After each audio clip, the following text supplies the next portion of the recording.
Okay, and I think a constitution is one thing, a government is one thing, but your question sort of assumes that a state can control everything. No. That a state can control everything through No. making a particular type of constitution. Tony Blair can't do this. We can't stop madrasas in Britain. Definitely. Okay? Yeah, definitely. Yeah, well, it's, Yeah. And so that's not the only question we need to ask. That is one question, yes, very important, but not the only one. Yeah? Yeah, Honorable Chair, actually I could not control myself to say something, though I am not physically fit. And to be realistic, my application is only to you, that is,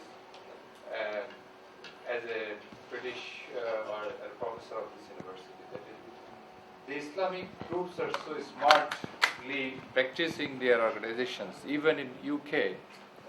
I am just going to complete my BBC from ICSL, and I have experienced their smartness.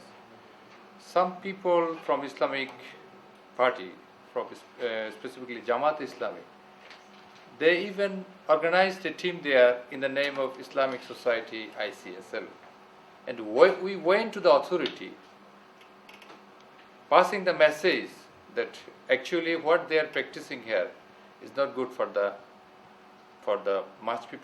overall religious people, but only for some few Muslim people. But we could not make them understand. In East London Mosque, what are going on there? One Mr. Saidi is coming from Bangladesh. He is speaking there in the name of Islam, and he is taking a lot of money, and he is giving this money in Bangladeshi people who are suffering from poverty, and they are taking the money to survive their lives, supporting their parties. So to be realistic, I think it will be very, very effective, more effective, if any initiative can be taken for the coming election in Bangladesh, the election for the modification of the election commission, and I can mention in this house a very good example, I would say, in Chittagong City Corporation election. I am from Chittagong, and all the four parties with other Islamic militaries were united to defeat our candidate, that is the opposition candidate. And I can mention 2 centers where not a single one vote they have got from the people, even from their agents in the room, in the election room. So our people, I believe from my heart, they are not communal, they are necessarily secular, but we need to be realistic. We need to find out these Islamic groups, even in UK. Islamic Forum, the name may be. And they are supporting by giving financial support, and they are taking some votes even, because the people in Bangladesh, suffering from the poverty. So my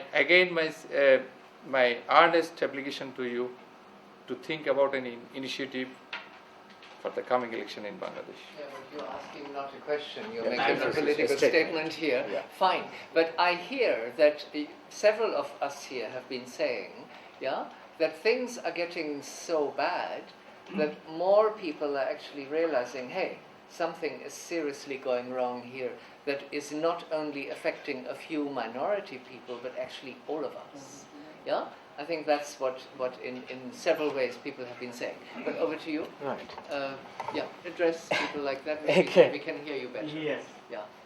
Well, in a recent judgment, the High Court Division of the Supreme Court of Bangladesh declared that the taking over of power by Zainal Zia Rahman in 1975 after killing the architect of the nation was illegal, and everything that followed are also illegal, including the amendment of the Constitution.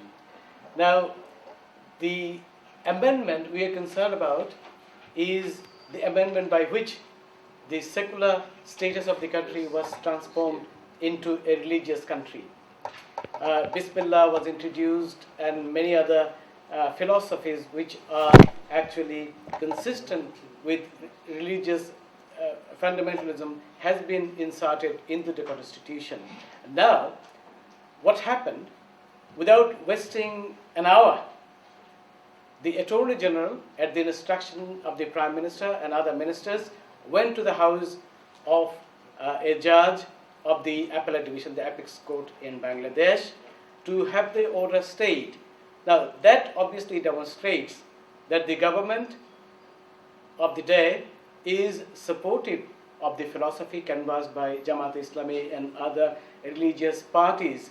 I mean, they are obviously not inclined to put it back in favor of illegal exactly, takeover of power. of secular statehood, or even they're not opposed to the idea that martial law should be banned from the country.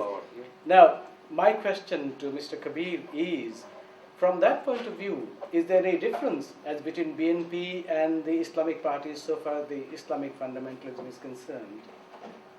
Well, no, I see that they hold the same views so far as the emergence of the upsurge of Islamic fundamentalism is concerned. Well, we have to, take the advantage of the differences. There are differences even in, different political parties. We have to take the advantages. That's it it's the tactics. There are certain strategies in a political movement and there are some tactics. So it's a tactical advantage that we can ask BNP, we can have a dialogue with BNP that, well, this is the way you are disappearing from the scenario. Last time you allocated 30 seats to them, and next time they are demanding 100, and that will be followed by 200 in the 2011. So this is the way BNP is getting, disappearing from the political scenario. So if they understand, well, it is good. But ultimately, I do believe, so as you say, there will be a fight between, ultimately it is a fight between fundamentalist and the secular forces, democratic and undemocratic forces. There will be only two fights. So let us see what happens. But for tactical reason, we can have dialogue with BNP. With the permission of the chair, my main question was, why did they go to the appellate division to stop such a progressive and liberal judgment? Well, definitely, BNP will not exist. If they accept this judgment, BNP's philosophy will not exist. How come they can go back to 72's constitution? This judgment says, one, that we have to go back to the 72's constitution, and number two, the illegal takeover of power is, they say illegal. So, Ziaur Rahman took over power illegally. So, if they follow the High Court's verdict, so the legacy of BNP starts nowhere. So that's why they have to. Do they have any alternate to challenge them? They're probably also arguing that, look, in Pakistan chalta hai, so why not in our country? Yes, that's it. That's also there. That's I'm allowed to come in at this stage. Okay. I am allowed to speak at this stage. Okay. Yeah, do. Yes. The reason I stand up is because I want to give you a hopeful information along with Mr. Shahriar Kabir. And that is that the people in Bangladesh fought a war in 71 against Pakistanis. That was a secular fight. In 3 years' time of Bangladesh 71 to 2005, about 35 years. During this time, secular forces were in power for 3.5 years in one time, of which was the time after the ravaged country in 71, and then 16 years or so after that, in 2001, for 5 years. The first phase was a colony and a ravaged country. The second phase was murder, mayhem, torture, and on the entire population for 16 whole years by military rulers, which the judges have said illegal, or anybody. We were saying from that time, the judges said at a later stage. So in fact, the country was run by thugs, criminals, and social outcasts. If you look at the members of parliament in Bangladesh parliament, 80% of them are men whose integrity is not questioned, is known to the police as in doubt. The judge is here, Mr. Shahriar Kabir is here. So what I am trying to say, our people, the majority of our people, like I said, that they have 7 to 8% support in the country. And that was in 1971. They had 7 to 8% vote, and even today, the Jamatis, the Islamic Kojot, and all the rest of it has the same amount of vote.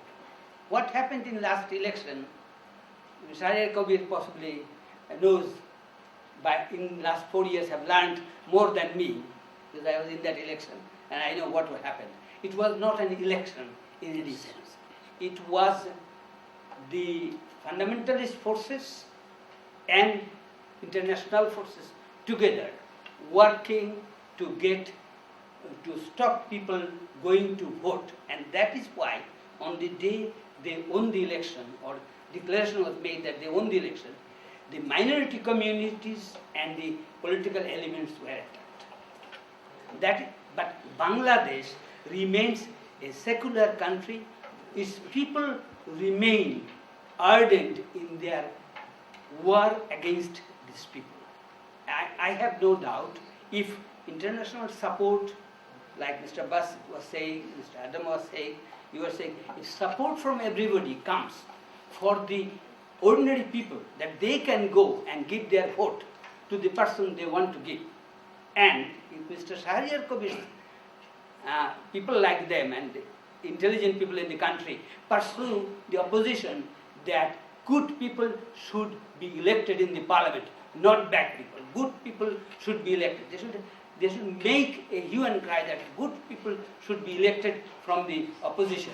Then you will see a change in about 2-3 years. This is my dream.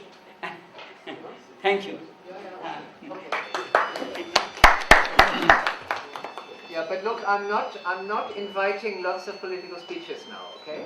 But rather a discussion, but a brief answer. Yeah. No, I just want one or two questions, then I will give a first few concluding remarks. Yes, sir. No, let him talk first. Well, I'd like to supplement this gentleman. That is very important issue what you have raised. And whenever I go abroad, people ask me in the West that what can we do?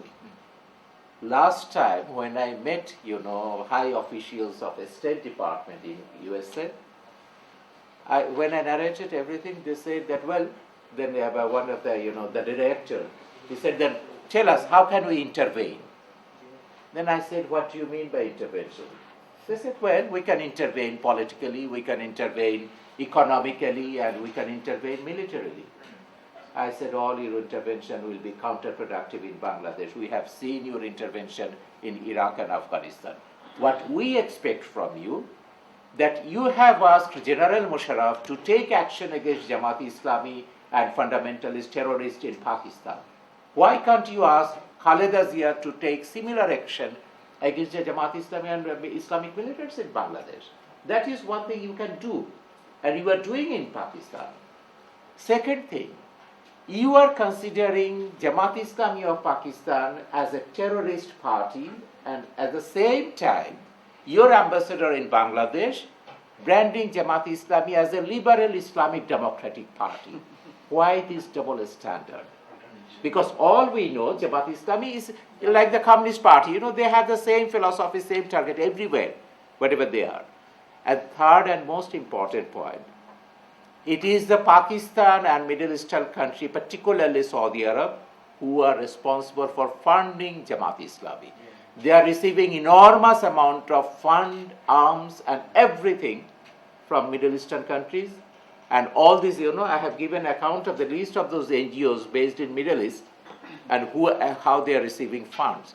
Just you ask Saudi Arab and Pakistan to support and to finance Jamaat-e-Islami and Islamic militants in Bangladesh, and leave the rest on us. We, the secular democratic forces, we are competent enough to fight back Jamaat-e-Islami in Bangladesh. And what you should do, instead of sending army, as you did in Iraq and Afghanistan, you must have promoted the secular democratic forces in these respective countries. What we need your support, that is, you should support the secular democratic forces. We have seen last election how they supported this, four-party alliance. Just what they said before the election, that we met the U.S. ambassador and others. They think that, well, to fight back Islamic militancy, liberal Islamic party like Jamaat-e-Islami should be in power. So that is their evaluation. And then I asked, that they told them that, well, we know it's very well, you do not care about secular democracy in Bangladesh. Well, just think of your national security. These Jamaat-e-Islami leaders are making frequent visit to your country. They are making frequent visit to this country also. In London, they are making frequent visit. And what they are doing? They are preaching hate. They are preaching jihad to the second generation, particularly, as you know, our second generation here in UK or USA. And he said they're raising money here? Yeah. They are suffering from tremendous identity crisis because these people, our second generation, those who are born here, they cannot speak Bengali. Most of them, they never visited Bangladesh. At the same time, they cannot identify themselves with the white British or white Americans. It's an ethnic and identical crisis. And when these Jamaat-e-Islami leaders address them that, look, Islam is your only identity, and to protect Islam, you have to join jihad, and that's why they grab, this idea of jihad. As you have seen in Guantanamo prison, couple of Bangladeshis were being arrested from Afghanistan. And those Bangladeshis were being recruited from London, not from Bangladesh. It is the Jamaat-e-Islami leaders, they recruited these guys from London and sent to Afghanistan to fight jihad. So this is the main, it should be your concern of the West. The way Jamaat-e-Islami has established their global network, until and unless you react, there will be series of 9/11. There will be series of 7/7. You cannot stop it. Thank you. Very briefly, please. Yes. Yes. I come from Pakistan. I am a visitor here. I stay with the Bangladesh friend. He was special with them. I have my views, own views, not anybody's. My personal views. I am a Sufi, mystic. Mystic in English, Sufi in Islam, Yogi in Hinduism, Kabbalist in Judaism, Jain Buddhism, and all are one people. We have one single essential teaching through all religions. Islam, Buddhism, Sufi, Judaism, Christianity. Be patient. Be patient. Be true. Be good and trust. This is our fundamental teaching through all religions. And this has been corroborated by Max Muller, who has studied all of them. And the principle that we give to all people, love God as man. We are all manifestations of God. Love God as man, serve man as God. But sir, not everybody is a Sufi. No, sir. No, sir. Everybody has to become Sufi.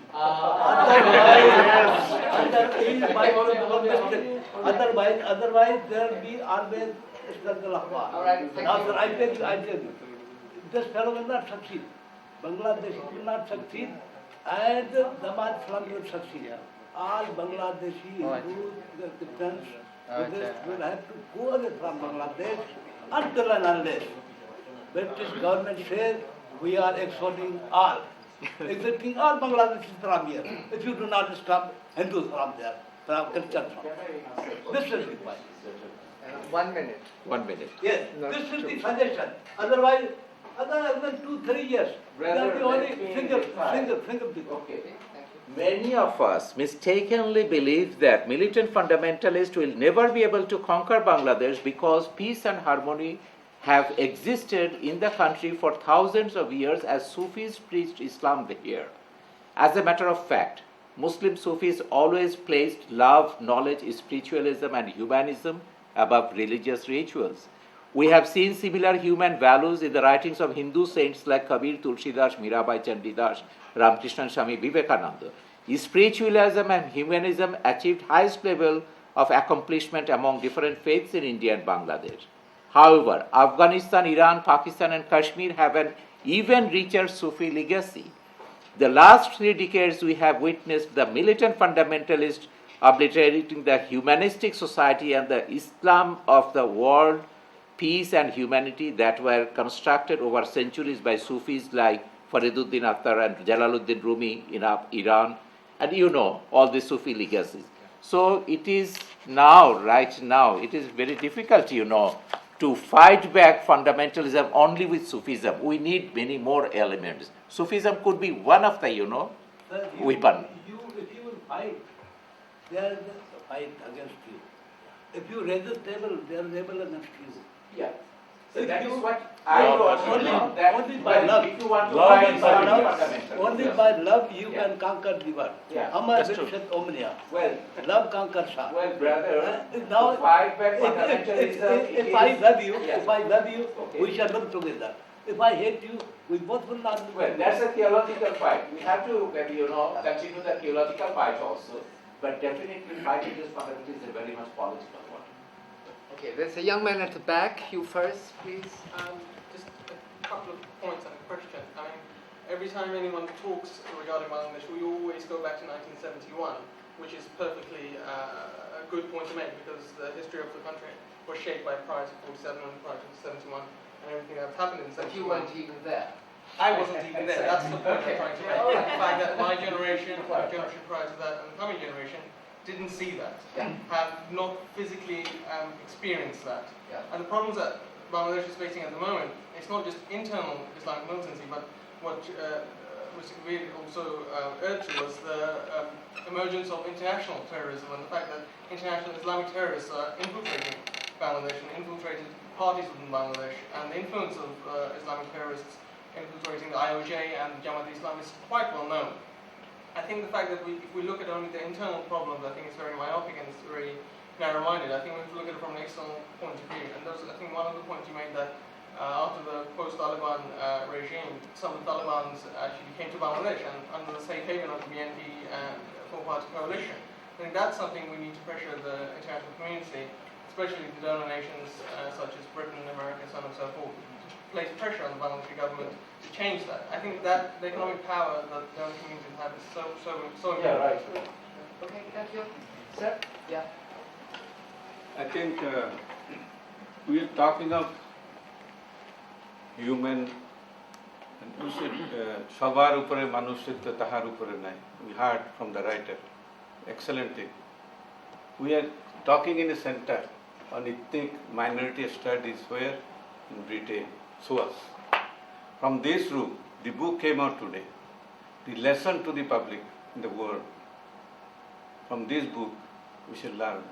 About Bangladeshi minorities, to the minorities of Bangladeshi organizations, Hindu, Buddha, Christian Unity Council, long years we were fighting here. Here we had several meetings, we had few months ago conferences, and now basic things, and you see, Mr. Kabir, in this book when he brought out violation of human rights in Bangladesh, few months ago, it was published here, it was showing here. From his description, fundamental things, what he said first, we must have the constitution corrected in a country. A correct constitution is not established, and if it is for correct constitution to be established, if this organization does not write the facts, and if it is not, say, the Western world, those who are, from your discussions, it came out, I can again repeat it, those who are making the country to go there to indirectly. If you follow the happenings in Bangladesh, if you follow the happenings in Pakistan, you see it. Musharraf is now kept leader, as he mentioned, and he is controlling the situation, whatever he likes with the direction of Western powers. It is mentioned by him. So, this is the thing coming in Bangladesh. In Bangladesh, basic things which is going to be corrected. See, he mentioned enemy property. Enemy Property Act brought by Pakistan, continued now. Pakistan has gone, but continued by military government, the illegal governments which is described now, and it is continued by the government. Awami League when came, they brought something forward, but as a matter of fact, brought nothing. Why brought nothing? It was, I passed the amendment but it is not gazetted. If it is not gazetted, what happens? No people can go for this. So the lawyer of Bangladesh, he says, one lawyer in Chittagong, Purnendu Chaudhary, he said, this amendment has got nothing until and unless it is gazetted and people can go to the court and file a case. So say, I've given you something, Amelia has given something, basically given nothing. As you mentioned, our friend mentioned here, I'm analyzing the facts. As our friend Sheikh Mujib himself, he made secular country, but he went to Muslim conference. He supported against them. Muslims are good people of Bangladesh. Hindus and Muslims are living together, as mentioned, thousands of years. But now, what is happening? The land is being occupied. See, Hilltech was the problem. What is the problem? Hilltech, when British were ruling, they are ruling themselves. They are a state. But what happened in Logang Hatta, in one night, all the leaders of tribal people are brought there and all their documents are there. This is powdered, the building. Now no people can say this is my land. This study should say this sort of massacre of a region. Now in future nobody will be able to say this is my land, this was my land. No documents. And those who can say, they are all killed in lorries after lorries, dead bodies are thrown in one night. So this is the thing to be studied, this is the thing to be corrected. Now the land which is being now see, America went there when Kibriya was killed, when Sheikh Hasina was thrown bomb. America went there without passport. When they went in Chittagong, Dhaka airport, their things are lost. And they said that no, we Americans don't require to come according to SUAS agreement in this country with passport. This is our land according to the agreement. If that is the agreement, and if people understand it, that means that is the land not ruled by Khalada Jia, it is being ruled by big power. If big power coming there, they are making international university for women in Chittagong. Six hills are purchased and by cash money, and from the work is going on. International tourist center is becoming Chittagong. And now the border of Burma and Chittagong, no border. So now all the political activists, those who are working for the country with their feelings, you can get names, those who are really working, they are killed, nobody is doing any action on that. Those who are saying they crossfire. What is crossfire? All the important people, those who can speak, those who can write, they are being caught by rape. Then said that they are trying to kill us, so we have killed them. So in this way, this is happening. So whatever we do here, basic things to be studied by this institute, with all the interest we come here to say our things, and those things should be there. Now, democratic election. I'm finishing. Democratic election is said democracy. Democracy with whom? Those who are perverted. You see, man, 64,000 madrasas in Bangladesh. These 64,000 is written in the book, Latin Barnard is written that 64,000 what they are giving education from childhood up to the age of 16. They are reading all the rubbish things. They do not know what is computer, what is mathematics. They know Allah only. And after that, when they are teenagers, they go for women. Food, they have got no food. At the beginning, they are being used by the rich people, miscreants. They just, if you can attack this area, they have got mobile police with them. And if you attack this area, then if you do action, give us, half you take. If you cannot give it, you take 100 rupees and go away. That means in this way, these perverted young people, thousands and thousands in 64,000 madrasas, they are being produced and they are giving democratic vote. On that country, after 16, everybody can give vote. Those boys will give vote whom? They will give this madrasa people. They will give this. So this is the thing to be studied, corrected. Okay, thank you. I can say very much. Stop. Okay, I stop it. Okay. We need to hear everybody, okay? This is why I stopped him, because there are other more things there are, which is palatable. Anyhow, when the discipline is there, we still have to follow the discipline. there are at least 6 people here who still have their hands up and want to talk. And young man there, you are the next one? Yeah. Yes? Hello, Mr. Sharif.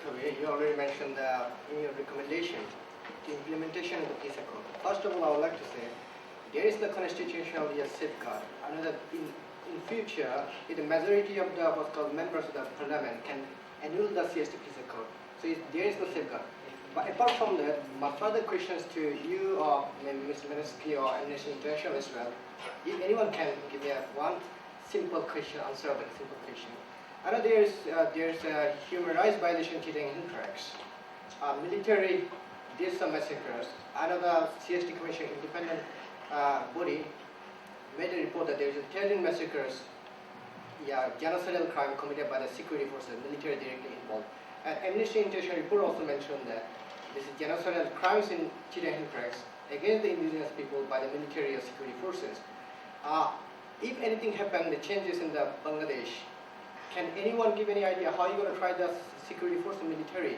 I know the Bangladesh government are probably giving some, giving some protection for the military to be tried. In international community give some try to the military in the international human rights course? Anyone can give the answer. Yeah. I think what you're saying is about the fact that they were summoned because they made the statements to the UN World Forum on Indigenous People in May in New York when they went back to Bangladesh. They were summoned by the Standing Committee on the Ministry of Chittagong Hill Tracts Affairs to go and justify the statements that they've made. So we've issued a statement against that, opposing that. So we are very much aware of the situation. But what to do is what Professor Minsky was trying to say. And I think that is probably the area which wasn't fully covered in this meeting today. Can I say? No, I haven't finished. There are things, it is very easy to say that, it is somebody else's problem. They've got to come and sort it out for you. That is not a good way of looking at it. Mm-hmm. There are things that you can do yourselves. There are things that your governments can do for you. There are things that your opposition parties can do for you, and they don't do. There are things that the international community can do for you, and there are things that people like us sitting here looking at the whole issue from our perspective can do to support. So it is not enough to just say, this is my problem, but I don't take any responsibility for this. Somebody else has got to come and sort it. It's the international community or whatever. No, I'm asking, look, women get raped every day, okay? Why does nobody stop this? The people who are there and see this, all right? How does this happen in society every day, right? All those kinds of issues, yeah? Yeah, I'd like to add something with his question. About the 72's constitution, what we have mentioned in our recommendation, when we say that we have to go back to the 72's constitution, and there is a major amendment should be there, that is the recognition of the separate identity of the indigenous people. That is what we mean. And when we say that implementation of the peace accord, well, when peace accord was signed, we also said that this is not enough. But that could be a beginning. At least it can guarantee peace in Chittagong Hill Tract. It can stop genocide or killing people in the Chittagong Hill Tract. That is the one guarantee. We have to go further, but let us begin from that point. Okay, yes. Actually, I support Shahrir Bhai about what he told about Bangladesh, that for 1,000 years we have their secularism. We have been practicing secularism for 1,000 years because till coming Muslim people in Bangladesh, we never had, as we know history, we never had any problem. Even I'm a Christian person, till coming Christian people in Bangladesh, we didn't have any problem before 2001.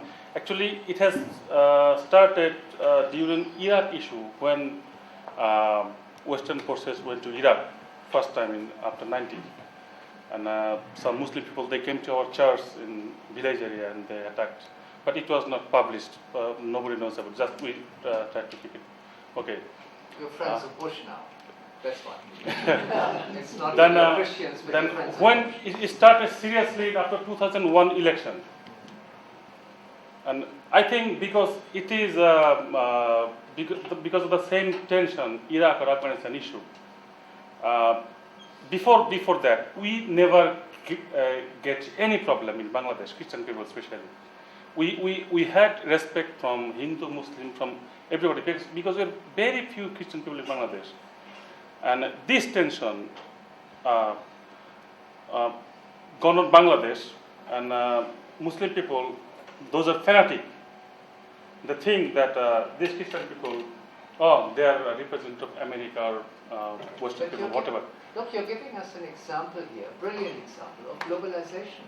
Yeah, something happens out there in the world, and in your village, no, something suffering changes for that. as a result. All right, this is a brilliant example of the effects of globalization. And Yeah. one day I was going to my working place in Chatpur, and what was the situation that all people there discussing about the matter, what is happening in Iraq or Afghanistan. And I was thinking, if I say myself that I am Christian, they will kill me.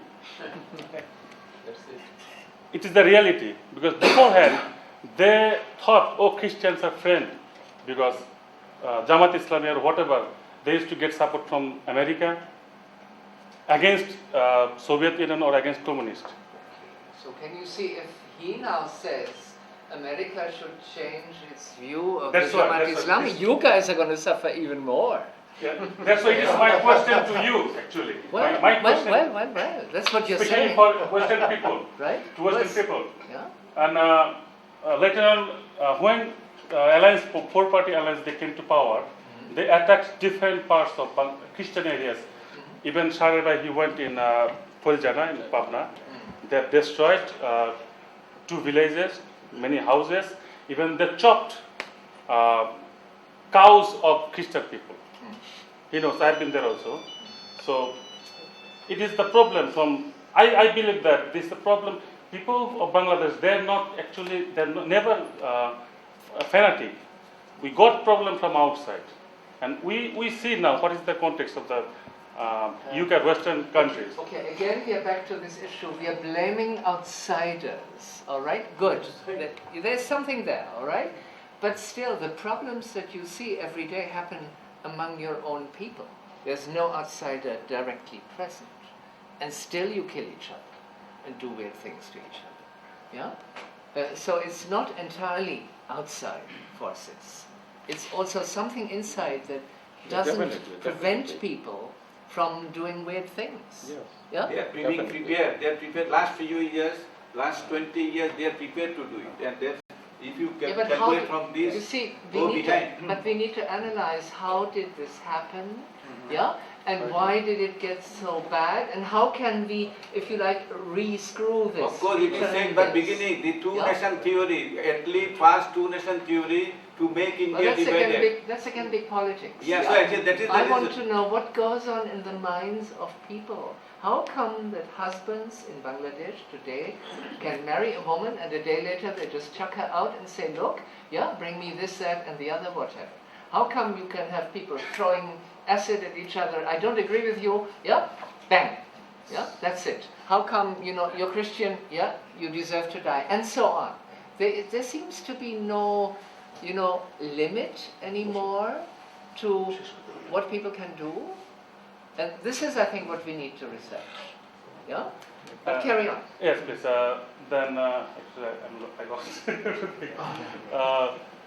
What is the present situation now in UK or Western countries? I work in Heathrow Airport. You can't believe what is the security there. Why? Because of terrorists, Islamic terrorists. Everywhere. And what we are suffering there, you can just realizing little bit, not the whole situation, what we are suffering there in Bangladesh or Afghanistan. My question is that in this situation, that fanatic people, they are now thinking that not only India or Awam League, they are enemy of Islam. America or Western countries, Yehudi, Nasara, they are also the biggest enemy. So now what is the situation that Islam and Western countries, they are again face to face, like crusade time. So if this next election, if in Bangladesh, if this power, that means 4 parties alliance, they can win the election, it is my question. Are you safe then? Nobody will be safe, whatever government you have. Because on the ground, something is going wrong. I keep telling you this. Okay, there's something wrong in your political culture. There's something wrong in the way in which the global influences impact on your country. Yeah? But there's something wrong, in the minds of people. If these kinds of weird things happen every day, and I don't understand as a lawyer, what is going on there. This is psychology or whatever it is. But we lawyers are lost. Yeah? I have a PhD student out in India who's trying to understand why men kill their women for dowry. Now this poor guy, he's an English boy. He's out there interviewing men, who have killed their wives, and mother-in-laws who've killed their daughter-in-laws. And we lawyers are presently trying to understand what goes on in the minds of people to agree to do this kind of killing without thinking any further. And you have the same problem here. Yeah? You're Hindu, you deserve to die. You're Christian, you are kafir, you're whatever. Yeah? What is going on there?